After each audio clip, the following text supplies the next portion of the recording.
Donc là, la Torah nous demande d'aimer Dieu en direct. Par contre, ve'ahavta le'reacha, tu aimeras. Il n'y a pas écrit tu aimeras ton prochain, comme j'ai traduit, comme ça a été traduit il y a 2000 ans par une pop star de chez nous. Ouais. Non, ve'ahavta le'reacha, tu aimeras pour ton prochain. Pourquoi dans l'amour de l'autre, ouais, c'est pas direct. On aurait dû dire ve'ahavta et reacha, tu aimeras ton prochain. Non, tu aimeras pour ton prochain. Ouais, c'est quoi ce détour pour arriver finalement à l'autre? Surtout qu'on sait que à Hava, l'amour, c'est la même gematria que Echad, que un. Donc en vérité, ve'ahavta, ça veut pas dire tu aimeras. Ouais. Ça veut dire tu feras un. Maintenant, nous, comment on traduit tu aimes, aimer? Parce qu'on aime l'ambiance, on aime les pommes, on aime nos parents, on aime nos amis, on aime nos intérêts, on aime notre corps. Le mot amour, il peut se traduire d'un million de façons. Maintenant, quand tu aimes les pommes et tu aimes ton ami, si tu aimes ton ami comme tu aimes les pommes, quand on voit dans quel état tu mets la pomme, donc c'est très très important de savoir que ça veut dire aimer. A dit le Maral de Prague, c'est très simple. Ahava zeshaviut aretzonot. L'amour, c'est l'équivalence des volontés. L'équivalence des volontés, ça veut dire que les deux volontés se rejoignent.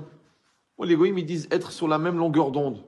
Toi, tu exprimes une volonté, l'autre, il exprime une volonté, les deux volontés se rejoignent.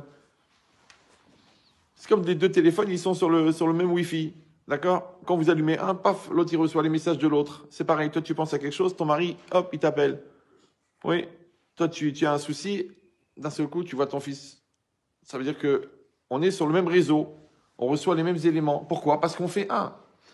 Maintenant, c'est vrai que la ishtadlout, l'effort à fournir, c'est de faire un. Et ce que ça produit comme conséquence, c'est des sentiments qu'on appelle l'amour.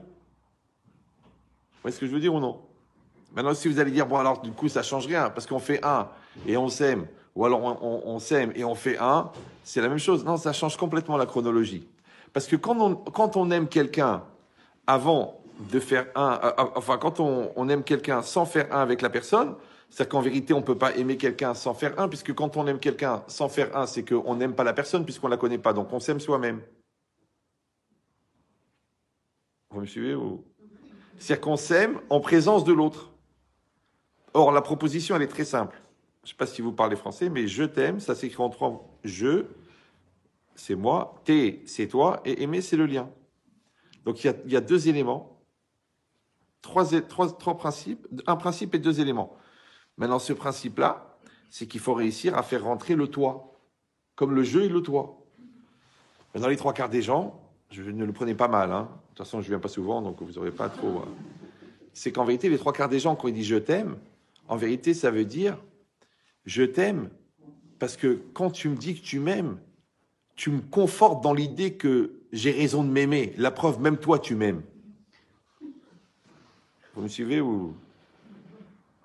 Une fois, il y a un jeune marié, il a eu sa femme elle a eu un souci, alors il a aidé, il a soutenu et tout. Après, il a été voir son Rosh Yeshiva, il lui a dit, Rav, je voulais vous dire que, au Hachem, j'ai fait comme c'est marqué dans Rav Chaim Shmulevitz, c'est-à-dire j'ai été solidaire, j'étais proche de ma femme et tout ça, je l'ai aidé, je l'ai soutenu.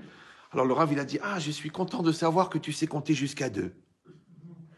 C'est vrai, parce que les gens, à chaque fois qu'on leur demande d'aider les autres, ils disent 1. 1. Tu dis non, 2. Il y a quelqu'un d'autre. Ouais. Donc c'est pas évident, le T apostrophe. Il est dur à porter. Ouais. Parce que si la Torah, elle a donné une mitzvah d'aimer les autres, ça veut dire que c'est pas une chose qu'on fait naturellement. Parce que jamais la Torah, elle demande une chose que tu fais. Est-ce que la Torah, il y a une mitzvah de respirer? Non. Est-ce qu'il y a une mitzvah de manger? Non. Sinon, on serait tous des chassidim.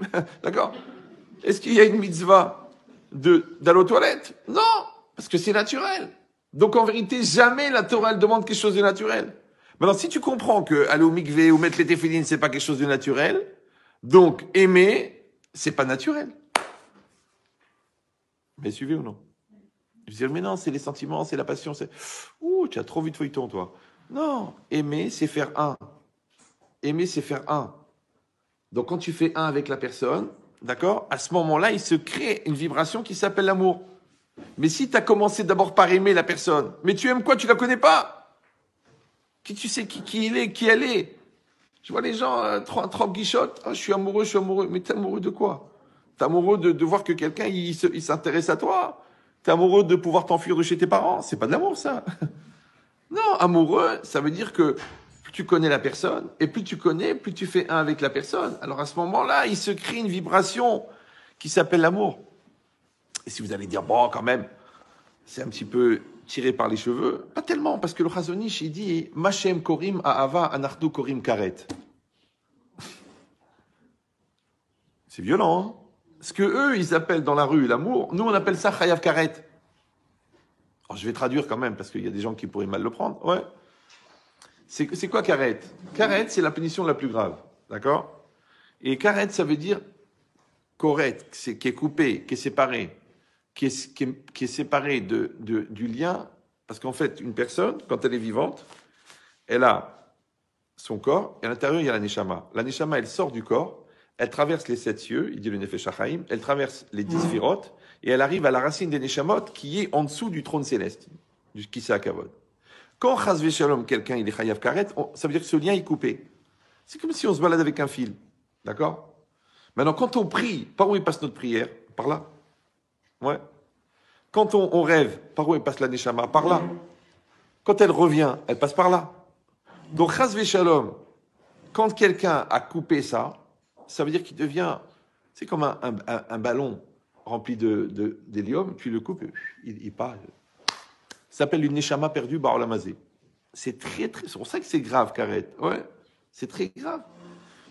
Maintenant, si il dit le Rav Simchazi seul, tu vois que, à part les Karet, les punitions de Karet en excommunion, donc envers Hachem, les Karet qui sont envers les autres personnes, c'est toujours synonyme d'égoïsme.